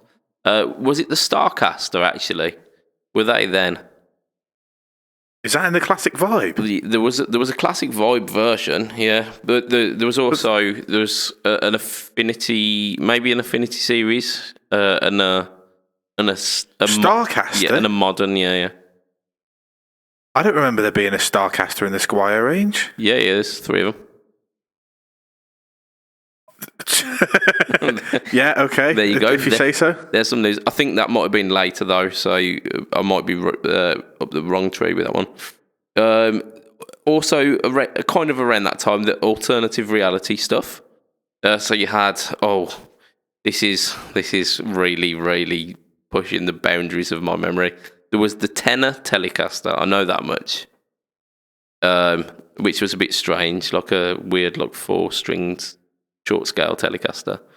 There was the 69, was it? The one that Andy Ferris has got, which is like a jazz bass body. Yeah, with the like 2 lipsticks and a humbucker. Yeah. What else was there in that series? There was that was a 66, wasn't it? 66 maybe, yeah. Cool. And then there was the one with the 12 string with the hockey stick headstock. Okay, yeah. I can't remember what that was called, but it was 12 string and it was a Strat shape with a hockey stick as a headstock. Yeah. What else was there? There was some absolutely. What was the one with the like split pickups? I can't remember. So it had like 3 P-bass looking pickups in it, but it was a guitar. Yeah, so I think from this we can surmise that it didn't have as big an impact on us as the parallel universe stuff. Yeah, definitely not. Which was the Meteora around this time? The HH Meteora could very well have been. I think the Meteora was a separate thing, though. I don't think they. I think it was a separate thing, but I think it came out the same time, which confused people. Yeah. So that's that. I mean, that's a series that I'd like to see continue in the future. I think like doing some like weird, just quirky things that don't quite fit into any lineup, but are a bit cool. I like that. And I really like the fact I like what they did with the Meteor, making it humbucker, and just having the slightly flat colours rather than the kind of trying to make it blackguard. Yeah, I like that. I think that works really well, and the rosewood necks on those as well. Sorry, the rosewood boards looked really good. The Meteora. I haven't even got that written down, but we got that. What else have we got? Alternative reality. Around that time, I started getting really excited about the R Series Joyo pedals because they had been released, and I was like, I'd love to get my hands on them, and now I have. And very similar time, Dan Electro released 2 pedals in a lineup. Oh, are these the road-worn pedals? They are the road-worn pedals. I'd forgotten these I don't things. remember anything else about them. I just remember they were road-worn, and it really annoyed me. Yeah, so there was a fuzz. I'll take your word for it. There was a fuzz, and I think there was a drive pedal, and the drive pedal was really weird. It was on. It had like 6 controls rather than a sweepable gain. It was like 6 notches, as far as I remember. It's like almost like a preamp. Yeah, I remember this now. It's like the more you're talking about it, the more it's coming back into my memory. But yeah. Like, what was that all about? And that very same comment that was made for the snake oil pedals. Made for this. Yeah. Like, what happened to them? Yeah. Didn't quite work out, did it? Very shortly after that, you hosted the show. Oh shit, I did. Yeah. I'd forgotten about that. So this was kind of Marchish time, I reckon. So if you were a relatively new Fret Talk listener and you want to hear the episode that Matt hosted, go back to about March and check them out. That was really cool. I can't even remember why I did it. Because you were busy. No, it's because I couldn't be bothered the one week, I think. Oh, right. Fair enough. I think it was actually like I was too busy to write the show up, so you did it, which is just bang on. Right from one Matt to another, Matt Heafy, that double. Oh, that stupid fucking strap. Double strap. Oh. Yeah. What a prick. No, Matthew. But his guitar is all white, and he brought out a black strap that goes across the middle of the guitar. Like, what is he doing? It was a bit silly. Yeah, I think the less said about that, the better. The next thing in our thingy is just literally one of the episode titles, which was Gary Jink, which was... I'd forgotten about that. Yeah, so I mean, we've had a few amazing amazing memes pop up in the podcast group, mainly from our good man Doug Christ. This was the first one, I think, and it just always sticks with me because it's just hands down my favourite. Gary Jink. Yeah. Oh. Yeah, it's good times, man. Good times. Close second is Sexy Matt in a bath. It's got me through some dark times, that has. Game of Thrones custom shop guitars. Right. Yeah. So they were a thing. So, can you remember all 3? Lannister Jazzmaster. Yep. Stark Telly. Yep. And Targaryen Stratocaster. Yeah, well done. Nice. Yeah, yeah. Nailed him. I remember the Lannister Jazzmaster because that was the only one that I liked for what it was. Yeah, it looked the Stark looked nice, didn't it? The Stark telly I remember because it was basically just a grey telly that cost 20 grand. And then it had to be Targaryen because they were the three who had chance of being on the throne at the start of season 8 before before they ruined it. Before they ruined the TV show. Yeah, they thought, like, this is the last season, we're not going to get any more money out of this. Fuck it, let's burn it all to the ground. Burn it all down. Oh dear. Yeah. Yeah, we had quite a few episodes where it was like, no Game of Thrones spoilers, no Game of Thrones spoilers. Then, yeah. Oh, the episodes where they take on the Ice King. That Battle of Winterfell. They should have just ended it there, and that was it. That would have been great. Yeah, I mean, like, there were flaws in that episode for me, but that was the two episodes. Like the first two episodes, fuck all really happened, but I quite liked that because they were building to stuff. Yeah, that they just never paid off. Yeah. Oh, yeah. So this year as well, Game of Thrones ended. Yeah. So Maybury Guitars Dante, Dave Rage did a review on his channel. We commented about it. I've now obviously got the upscaler version of. I mean, it's the same body shape, and I actually got to try Dante at the London International Guitar Show, and I really like Dante. And I think I'll leave it there. In May, On the Bench. That's when the On the Bench series kicked off. I think it mentions that's when it was. That's when we talked about it first. So I think that's probably when the series started coming out. So after that, Origin Cali 76 giveaway. We did a giveaway with the Origin Cali 76. Is that 6 months ago?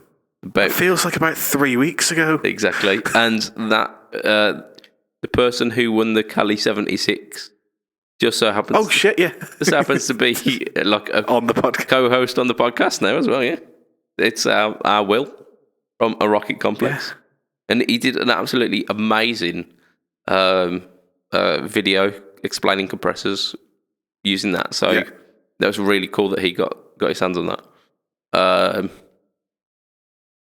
We did a segment for a while called Room 101, which was basically where we got to throw one thing that annoyed us into the abyss of the guitar world.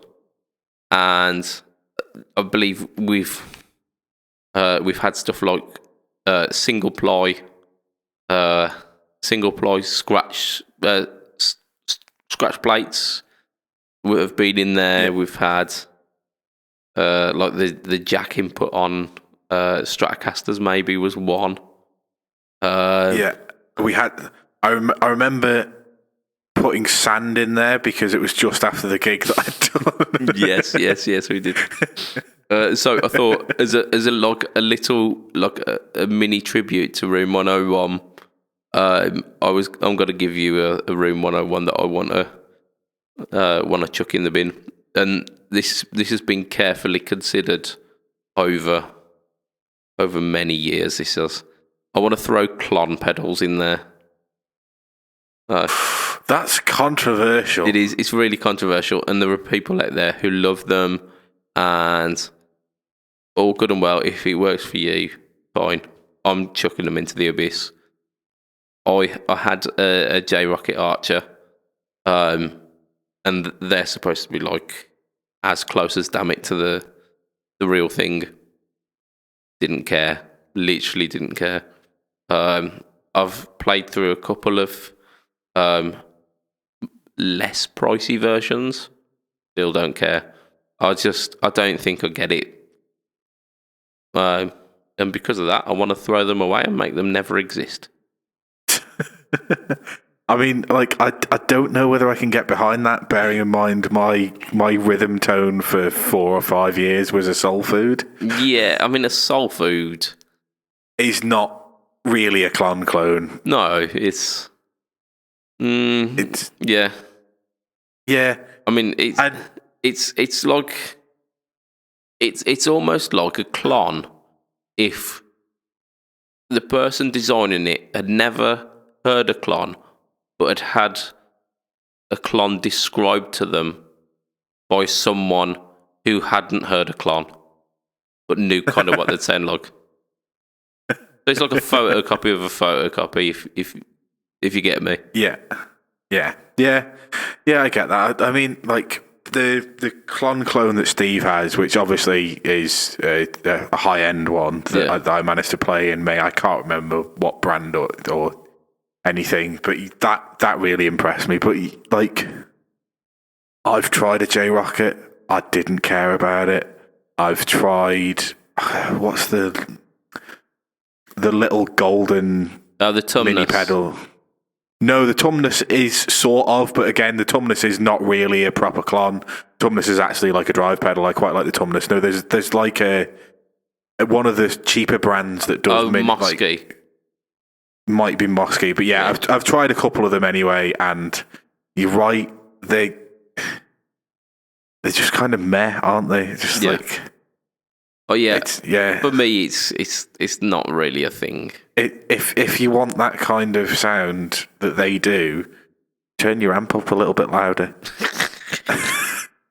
Absolutely, man. Absolutely. I think. So yeah, I'll give you that. I think we're throwing it in, aren't we?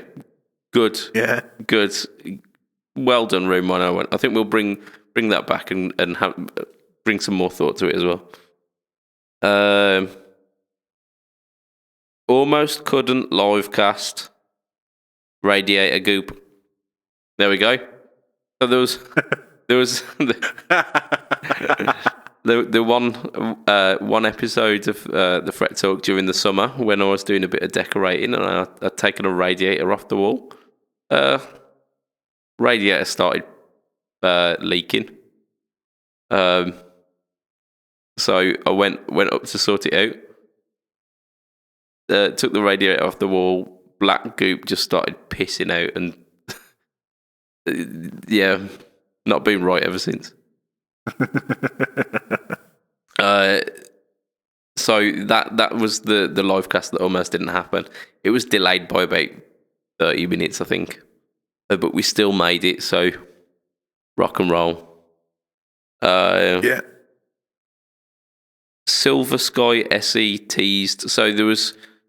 Around that point as well, there was mention that the PRS Silver Sky was going to get an SE release, and that still hasn't happened. I am not happy because that would be awesome. So we're getting into about September time now. The Guitar Cartel podcast, we had like a special with. We had Maybury guitars, we had Underfluke, we had Everything Joseph and Simon from JSA, all on like an awesome little Guitar Cartel podcast, which was cool. It was almost like a kind of mini interview, but also podcast thing. The audio quality isn't great because we were doing a four-way call. However, it's well worth a listen. So Absolutely. If you've not checked that one out, give it a listen because I thought it was thoroughly entertaining. And I was on it, and I'd still happily sit back and listen to like Simon. Simon's just a font of all knowledge and hilarious. Really cool guy. We all got Hello Sailor Range Masters. Way. So we could finally compare. I've still got to get the video out about that. I've recorded a video for Pedal Boards of Doom, and I've still got to get that out on my list of things to do. I hope that wasn't one of the files that I just deleted. So part way through this cast, you might not notice it because my editing skills are fantastic. On point. But I had to stop the podcast because my my computer told me it had 256 megabytes left, and it wasn't willing to continue on. So I had to delete some stuff. So I deleted some videos. Yeah, I really hope that the Rangemaster one wasn't one of them. If it was, it was. I'll happily do it again because that pedal is amazing. PRS SE sandblasted stuff. They were not so long ago. They're still being mentioned. I think Lee mentioned one last week. No talk all tone became a thing, which is possibly my favourite thing that I've done on YouTube, because they don't take a vast amount of editing to get out, which means that I can literally get the content out on the YouTube channel, which means that over the past 12 weeks or something, I've reviewed 12 pedals, which has been great. And for this week, I've not got one recorded, but I will probably do that tomorrow. So there's a possibility of maybe 4 pedals, and I reckon before I hang up on this call, but after I've pressed the stop on the record, I'll be consulting Matt, finding out which one I should do. Sounds like a plan. Fender Ultra Series. That happened. And at some point in this, and I don't know which, but I remembered it happened, the Boss 200 series happened. The smaller versions of the 500s come out. And yeah, that's pretty much our year. So those are the kind of the highlights of the year. Out of all of it, Matt, what's your takeaway from the year? As for new things, there's not been anything I don't think that I've bought that was new out this year for possibly the first time in about 5 years. Fair play. How about your favourite purchase? Oh, my favourite, You've got quite a lot, haven't you? Yeah, I mean, I was talking to a couple of people about this. I said that my rig was done, I believe, in February. In fact, it might have even been in January. I said I don't need to buy anything this year. I just bought the mini acoustic, which I've already sold. But yeah, I believe I said I didn't need to buy anything, and I reckon I've probably spent $2,000 on gear. I mean, that's a relatively fruitful year, that is. Yeah, obviously, although technically not all of the payment came out of my bank account this year, the Les Paul has to be. I've only spent 8 days with it or something like that, 10 days, 11 days, whatever it is. That's it has to be up there. That's going to be at least joint number one with the Cabronita for years to come. Yeah. So in terms of new things to me, certainly that would be number one. In terms of off the shelf purchases, the Raise the Dead. The Raise the Dead is just so much fun. I know it's silly, isn't it? It's just childishness in a pedal. It is. But it's amazing, and it's and I still use it in inappropriate places, and it makes me giggle, and yeah. Oh, I'm glad for that. I'm really glad. So yeah, that with an honourable shout out to the Antares, which is also amazing. Yeah, and I was all geared up for having the Antares as mine there, and you know what, I will, because it's good. That clean blend is amazing. I'm also going to give a shout out to the JSA Mini Muff, which it does a very similar job to the Raise the Dead in the fact that it is just kick your amp's head in kind of fun. and it gets you in that pushed vintage fuzz sound. And both the Antares and the Mini Muff are idiot proof. They've got one knob on them. You just turn it up to get the level that you want.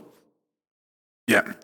And as you've mentioned, JSA, like the mini compressor, the tight squeeze or whatever I can't remember what he calls it. Tight squeeze.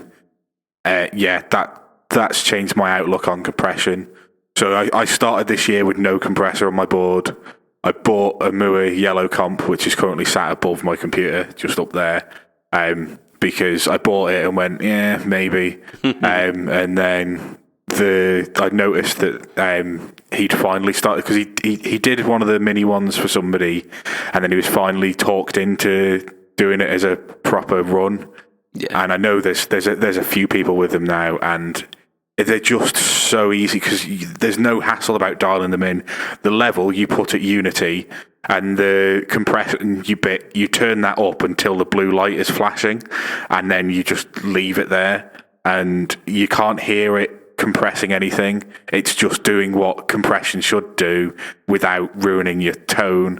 And then if you want fast attack, put it in the fast place. If you want slow attack, put it in the slow place. It's idiots compression, which is what I needed, because I can't be bothered with it. Like, as much as Will's video is great at explaining, like, because he had the 3-knob Cali off us, didn't he? Yeah, I think so. Yeah, it was a 3-knob, the compact. And as much as that's great, I'm lazy. I don't want to have to spend time dialing in compression when I don't particularly like the sound of compression. If I can get compression that makes my life on stage easier, makes my tone better, but I don't have to think about it, and I can just hit the guitar as hard as I'm going to strum and wait for the blue light to flash, then that's what I want to do. I didn't even, when I set that compressor up, I didn't even have my board plugged into an amp. Yeah, it's because you don't need it. That simple.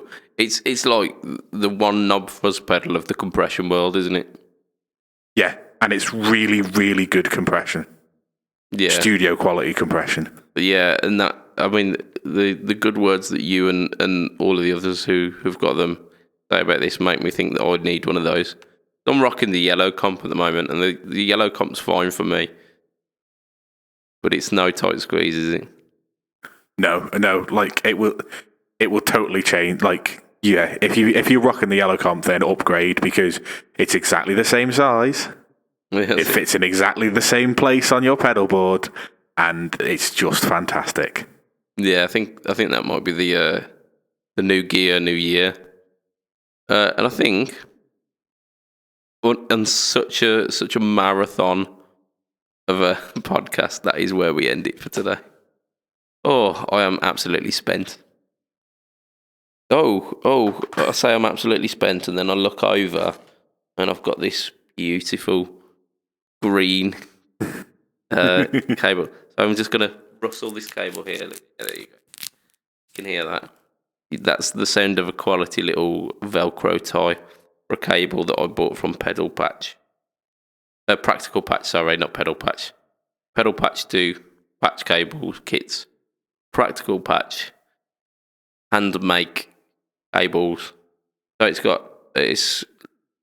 like spec'd up, like all of the things that you want to hear a cable has, like Nutric jacks and Van Damme low noise cable and Tech Flex. It's got all of those.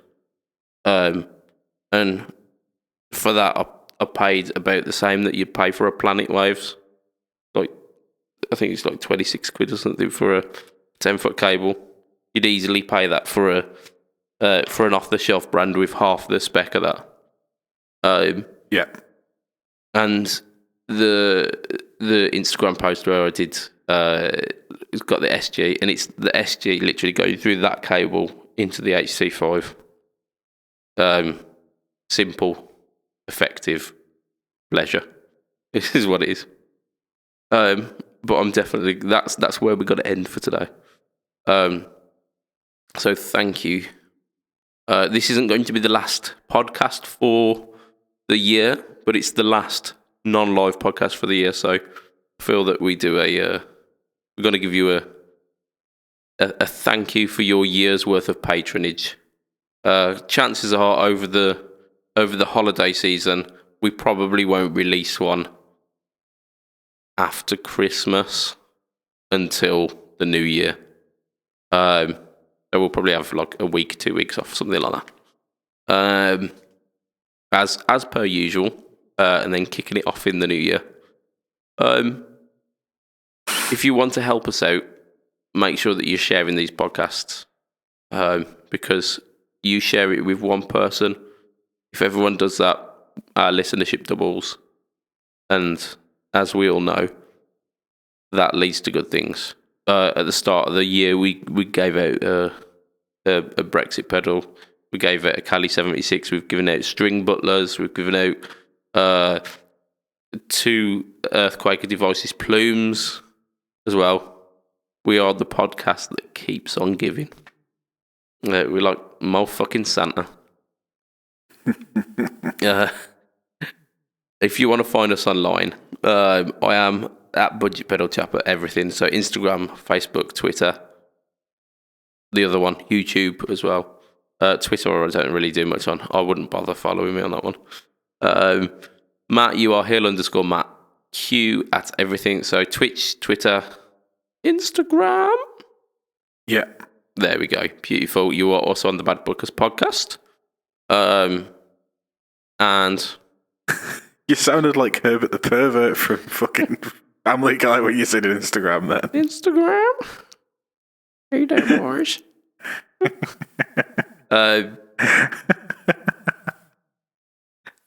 Sorry. Yeah. I'm trying to remember what I say at the end of a podcast now, and it's gone. Yeah, so we've got the Fret Tilt podcast group as well. We are also frequenters of the Pedal Boards of Doom group. And that's pretty much it. Thank you for listening. Thank you for being Fret Talk listeners for the year of 2019. We will catch you next week for the last one. On the flip side. Yeah. Catch you on the flip side. Indeed. Yeah. Look at me with my modern down with the kids. Modern lingo of the 90s. So we will catch you on the next podcast, which will be the live one, which will be released maybe on, it's like Christmas Eve, I think. So that's as close as damn it as we've ever got to a Christmas release. And until next year, it will be a tatty bye from me. Hurrah from Matt. Say bye, Matt. Bye, Matt. Way. So, tatty bye and good night from the Fret Talk podcast for this year. Hurrah a bit. Hurrah a bit. Bye. Bye. Diddle diddle. Not that bit, is it?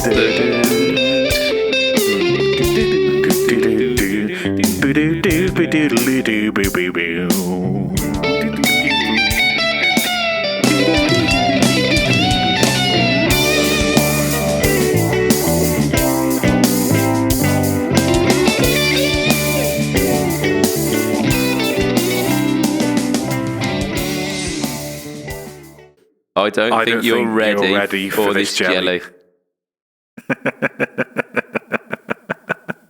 We've been worse. Because my body's so bootylicious for you, babe. I wasn't going to say anything, but yeah. Oh, mate. Oh, dear.